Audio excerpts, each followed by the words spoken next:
بسم الله الرحمن الرحيم.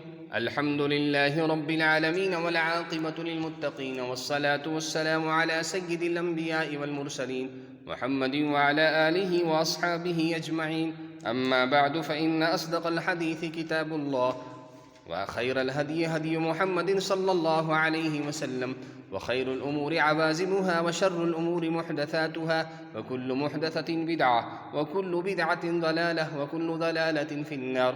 أما بعد، آج ہم حروف تہجی کی ترتیب سے اور دال سے شروع ہونے والی پہلی حدیث اور حدیث نمبر 17 جو ہماری چہل حدیث میں ہے وہ پیش کرنے جا رہے ہیں، اور یہ ہے ذاق طعم الإيمان من رضي بالله ربا وبالإسلام دينا وبمحمد صلی اللہ علیہ وسلم نبیا ورسولا.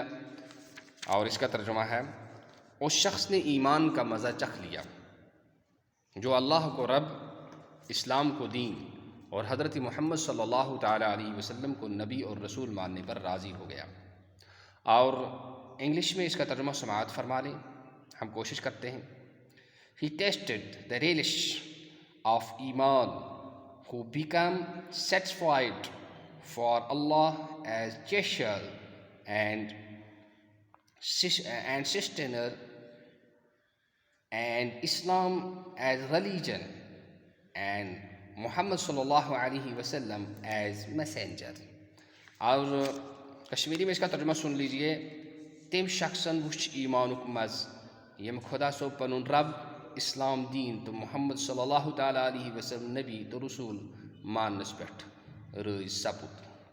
اور پہاڑی میں اس کا ترجمہ ہے اس انسانہ سن ایمان دا مزہ چکھ کے دا جڑے سن دلہ دی خوشی نال اللہ تعالیٰ کو اپنا پالنا آلا، اسلام اپنا دین تے حضرت محمد صلی اللہ تعالیٰ وسلم نبی تے پیغمبر من کے دے. سبحان اللہ بحمدہ، سبحانک اللہم بحمدک، ونشہد ان لا الہ الا انت ونستغفرک ونتوب الیک. سبحان ربک رب العزت عما یصفون وسلام علی المرسلین والحمد للہ رب العالمین. چہل حدیث آپ کو بہت ساری ملیں گی، لیکن حروف تہجی کی ترتیب پر لکھی گئی ایسی چہل حدیث جو جس کو یاد ہو جائے، جو اس کو یاد کر لے، انشاءاللہ العزیز ہمیں امید ہے کبھی نہیں بھولے گا اور پڑھنے میں اور یاد رکھنے میں مزہ آئے گا. اگر آپ خود اس کو یاد کرنا چاہتے ہیں، اپنے عزیزوں کو، اپنے دوستوں کو، اپنے بچوں کو، اپنے قرب و جوار میں اور اپنے فرینڈ سرکل میں اس کو پہنچانا چاہتے ہیں، ان کو گفٹ دینا چاہتے ہیں، تو ہم سے رابطہ کریں. اور ہمارا رابطہ نمبر ہے 6005741413. والسلام علیکم ورحمۃ اللہ وبرکاتہ.